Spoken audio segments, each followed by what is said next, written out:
கேள்வி, நம்ம இவ்வளோ சாமி கும்பிட்டுட்டு இருந்தோமே, அந்த சாமியெல்லாம் எங்கே போச்சு, எப்படி என்ன ஆச்சு அப்படின்னு. ஏன்னா கல் தடுக்குனா கூட முருகான் தான் சொல்லுவேன். அப்படி இருக்கிற நிலைமையில அந்த கடவுள்லாம் எப்படி வந்தது, எங்கே போச்சு அப்படின்னு நான் யோசிக்கும் போது அந்த விஜயலட்சுமின்ற சகோதரி சொன்னாங்க, இந்த இந்து மதத்தினுடைய காரியங்களை ஒரு நிறுவனம் கற்றுக் கொடுக்குது, அதுக்கு நீங்கள் வாங்க அப்படின்னு சொன்னாங்க. அப்போ அந்த national leadership institute training centre, சுருக்கமாக நில்ட்டுன்னு சொல்லுவாங்க, அதை பாண்டிதுரன்றவர் ஸ்டேட் பேங்க்கில் ஒர்க் பண்ணுறவர் பாண்டிதுரன்றவர் நடத்தினார். அதில் முதலாக புலவர் தெய்வநாயகம் அவருடைய அந்த கிளாஸ் அட்டன் பண்ணேன். 3 நாளாக 12 நாள் தனியாக ஒரு 3 மாதத்தில் கற்றுக்கொண்ட போது தான் தெரிஞ்சது, நாம் ஆரம்பத்திலேயே இந்த முறையில் வீட்டில் ஃபாலோ பண்ணியிருந்தோன்னா எங்கள் மாமனார் மாமியாருக்கும் எங்களுக்கும் இடையில இவ்வளோ ஒரு பெரிய பிரிவினை வந்திருக்காது. ஏன்னு சொன்னால் என் ஹஸ்பண்ட் என்ன பண்ணுவாங்கன்னா, அந்த விக்கிரகத்தை பக்கம் திரும்பக்கூட கூடாது, அதை பார்க்கக்கூடாது, வீட்டில் நீ விக்கிரகம் வைக்காத, இப்படிலாம் சொல்லுவாங்க. அதனால தான் எங்கள் மாமனாருக்கும் எங்களுக்கும் இடையில பிரச்சனை உருவானதே. ரொம்ப நல்ல மாமனார் மாமியார் இந்த கிறிஸ்தவ மதமாக இதை பார்த்தாங்க. நாங்களும் அப்படி தான் நடந்துக்கிட்டோம். ஆனால் எதிர்த்து பேச மாட்டோம், வேறு ஒன்றுமே, அவங்க என்ன திட்டினாலும் எதிர்த்து பேச மாட்டோம், கீழ்ப்படிஞ்சு நடப்போம். ஆனால் இதை கற்றுக்கிட்ட பிறகு எங்களுக்குள்ள ஒரு மாற்றங்கள் வர ஆரம்பித்தது. இதே வேளையில் எங்களுக்கு டேனியல் பெராக்கான அமெரிக்காலேருந்து ஒரு அங்கிள் இருக்கிறாங்க. எவ்ரி இயரும் எங்கள் வீட்டில் தங்கி வருஷத்துக்கு ஒரு முறை எங்கள் வீட்டில் தங்கி ஊழியம் செய்வாங்க. அவங்க தான் சொன்னது, முதல்ல உன் தாய் தகப்பனுக்கு நீ கீழ்ப்படி, அப்போ கர்த்தர் உன்னை மேலே கொண்டு வருவார். சின்னதாக ஒரு சாட்சியில் இது ஒரு பெரிய எனக்கு கடவுள் செய்த அற்புதம் என்னென்னா, என்னுடைய மகன் 10th போகும்போது எங்கள் சபை போதகர் ரொம்ப வற்புறுத்தினார், அவனை ஞானஸ்தானம் எடுக்க சொல்லுங்கள். எனக்கு கிறிஸ்தவ குடும்பத்திலே வந்ததுனால அவனை ஞானஸ்தானம் எடுக்க சொல்லுங்கள். அப்போ அந்த பெராக் அங்கிள் சொல்லியிருந்தாங்க, நீங்கள் தான் உங்கள் மாமனார் மாமியாருக்கு தெரியாமல் ஞானஸ்தானம் எடுத்துட்டீங்க, உங்கள் பிள்ளையும் அந்த தவறு செய்ய சொல்லாதீங்க. நீ எடுக்கிறது ஞானஸ்தானங்கிறது தவறான காரியம் இல்லை, நல்ல ஒரு காரியம், அதையே நீ மறைக்கிற. கர்த்தருக்கு சித்தமாக இருந்தால் உங்கள் மாமனார் மாமியார்கிட்ட பேசி அவங்கள்ட்ட பர்மிஷன் இல்லை, அவங்கள்ட்ட தெரியப்படுத்திட்டு எடு அப்படின்னார். அப்போ நான் என் பையன்கிட்ட சொன்னேன், என்னால் போய் அப்பா அம்மாட்ட பேச முடியாது இந்த காரியத்தை குறித்து, நீ தாத்தா உன் மேலே ரொம்ப பிரியமாக இருக்கிறாரு, நீ ஞானஸ்தானம் எடுக்கிறதா இருந்தால் முதலாவது நீ ஒப்பு கொடுத்து நீயா அம்மா நான் இந்த நாளில் ஞானஸ்தானம் எடுக்கிறேன்னு சொல்லணும், நீயா தாத்தா பாட்டிக்கிட்ட இன்ஃபார்ம் பண்ணி அவங்கள இன்வைட் பண்ணணும்னு சொன்னேன். டைம் கொடுத்துட்டோம். அவன் 10th அவன் யோசித்து 11th வரும்போது ஒரு நாள் சொன்னான், அந்த டிசம்பர் மாதம் 25th எங்கள் சபையில், அப்போ நாங்கள் பாண்டிச்சேரியில் ட்ரான்ஸ்ஃபரில் பாண்டிச்சேரி போயிருந்தோம். டிசம்பர் 25th ஞானஸ்தானம் கொடுக்க போகிறாங்கும்போது தான் 20th என்கிட்ட சொன்னால், இந்த 25th நான் ஞானஸ்தானம் எடுத்துக்கிறேம்மாண்ணா. அப்போ முதல்ல நீ தான் போய் தாத்தா பாட்டிகிட்ட சொல்லணும் அப்படின்னு. அவன் மறுநாள் ஞானஸ்தானம் எடுக்க போகிறான்னா மறுநாள் போய் சொல்கிறான், தாத்தா இந்த மாதிரி நான் பேப்டிசம்னு ஒன்று சர்ச்சில் இருக்குது, நான் எடுத்துக்க போகிறேன், நீங்களும் வரீங்களா அப்படின்னு கேட்டிருக்கோம். உடனே ஊன்னு சொல்லிட்டார். என்ன பண்ணவர்னா, என்னுடைய அனுபவம் எப்படின்னா 90லேருந்து 2000 கிட்டத்தட்ட 10 வருஷங்கள் எங்கள் மாமனார் மாமியார்கிட்ட ரொம்ப, அதாவது இந்த வெறும் ஸ்பிரிச்சுவலாக தான், மற்றபடி குடும்ப காரியங்கள் எல்லாம் எந்த தொந்தரவும் அவங்க கிடையாது. சர்ச்சுக்கு போகிறதுக்கு ரொம்ப ரொம்ப கஷ்டம். எப்படி கஷ்டம்னா எக்ஸ்ட்ரீம் லெவலில் பேசுவார், ரொம்ப கோபமாக பேசுவார், என்ன வார்த்தை சொல்லி திட்டுறதுன்னு கூட தெரியாது, அந்த மாதிரி நடந்துக்கிட்ட ஒரு மனுஷன். என் பையன் போய் கேட்கும்போது வரேன்னு சொன்னாருங்க. சொன்னது மாத்திரம் இல்லை, மறுநாள் அந்த 25th அன்னைக்கு அந்த ஞானஸ்நான ஆராதனைக்கு முதல்ல உட்காந்துருந்து அந்த வகுப்பு அட்டன் பண்ணும்போது என் பையனை கொண்டு போய் உட்கார வைக்கும்போது அவங்களும் அந்த இடத்துல இருந்தாங்க. அழகாக அந்த பாஸ்டர் மெசேஜ் கொடுத்தாரு, அதை உட்காந்து, அதான் ஃபஸ்ட் டைம் எங்கள் மாமியார் மாமனார் சேர்ந்து சபைக்கு வந்தது. உட்காந்து கேட்டாங்க. என் மகனுடைய ஞானஸ்தானம் எடுக்கிறதுக்கு கிட்டத்தட்ட ஒரு 10 பேருக்கு அப்புறம் தான் அவனுடைய ஞானஸ்தானம் நின்னான். அவன் அவனோட டேர்ன் வரதுக்கு ஒரு 15 பேருக்கு அப்புறம் தான். அது வரைக்கும் அங்கே வெயிட் பண்ணாங்க. அவன் ஞானஸ்தானம் எடுத்து வெளியில் வந்த பிறகு என்கிட்ட அவங்க சொன்ன முதல் வார்த்தை, இது ஒரு மெமரபிள் டே, வாங்க எல்லாரும் குடும்பமாக சேர்ந்து ஹோட்டலுக்கு போகலான்னாங்க. அன்னைக்கு சந்தோஷம் போல் என் வாழ்க்கையில் இன்ன வரைக்கும் எதுக்கும் வரலைங்க. ஏன்னு கேட்டால், நான் ஞானஸ்தானம் எடுத்ததை அவங்கள்ட்ட சொல்கிறதுக்கு 4 வருஷம் ஆச்சு. ஞானஸ்தானம் எடுத்தேன்றதே தெரியாமல் மறைஞ்சு வாழ்ந்துட்டு இருந்த எனக்கு, நான் என்ன ஆண்டவர்கிட்ட அவனுடைய 2 வயசுல கேட்டேன், அப்பா அது உம்முடைய பிள்ளைன்னு நான் அறிக்கை பண்ணுறதுக்கு எனக்கு உதவி செய்யுங்கன்னு கேட்டதை, என் மகனை ஞானஸ்தானம் எடுக்கிறதுக்கு அவங்க தாத்தா போட்டியோடு போகிறதுக்கு கர்த்தர் எனக்கு அதிசயம் செய்தார், அற்புதம் செய்தார். இதுக்கு இந்த வகுப்பு ஒரு காரணமாக இருந்தது.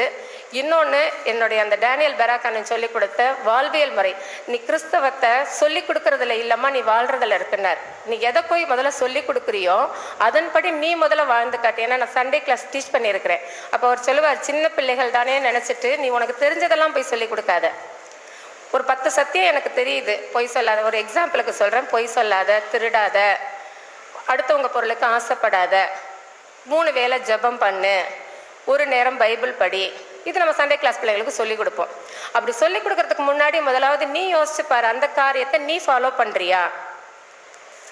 அப்படித்தான் இன்னைக்கு நான் பொட்டு வச்சிட்டு இருக்கிற காரியம். நிறைய பேருக்கு யோசனையா இருக்கும், 90ல் ரட்சிக்கப்பட்ட ஒரு பெண் இன்னைக்கு 2011 ஆகுது, இவ்வளோ வருஷத்துக்கு அப்புறமா ஏன் இவங்க பொட்டு வச்சிருக்கிறாங்க?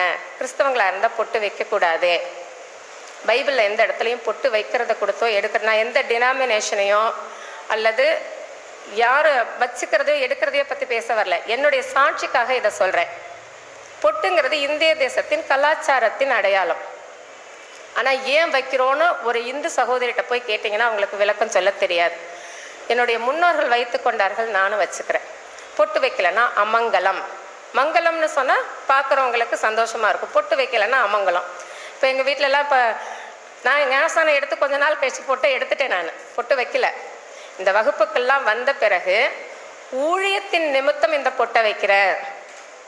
சாது ஜேம்ஸ்னு எத்தனை பேருக்கு தெரியும்னு தெரியல, பெரியாருடைய வளர்ப்பு மகன். அவருடைய பேர் ஸ்டாலின், ஒரிஜினல் நேம் ஸ்டாலின். அவர் பெரியாருடைய வளர்ப்பு மகன். அவர் ஒரு கேசட் போட்டிருந்தார். நான் இதை கிட்டத்தட்ட ஒரு 15 வருஷத்துக்கு முன்னாடி இந்த கேசட் கேட்டிருக்கேன். ரொம்ப நல்லா பேசுவார். அவர் காவி உடை தான் அணிஞ்சிருப்பார். அவர் சொன்னார், இந்த விபூதி குங்குமம் இதெல்லாம் ஏன் வச்சுக்கிறாங்கன்னு தெரியுமா? என்னாகமம் 19ஆம் அதிகாரம், யாராவது எடுத்தவங்க ஒருத்தவங்க வாசிங்களேன். என்னாகமம் 19:8-9.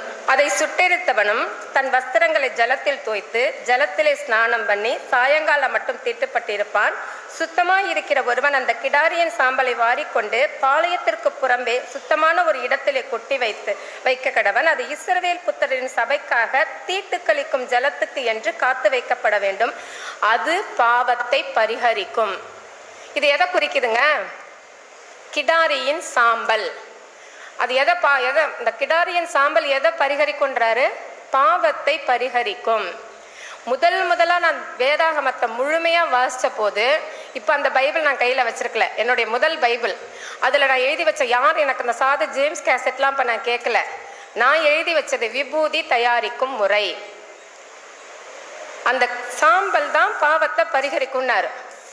அதுதான் நம்மளுடைய இந்திய வேதங்களில் கிளாஸில் எடுக்கும்போது சொல்லுவாங்க, மந்திரமாவது நீர், சுந்தரமாவது நீர், துதிக்கப்படுவது நீர், வெந்துயர் தீர்ப்பது நீர், பாவத்தை நீக்குவது நீர்.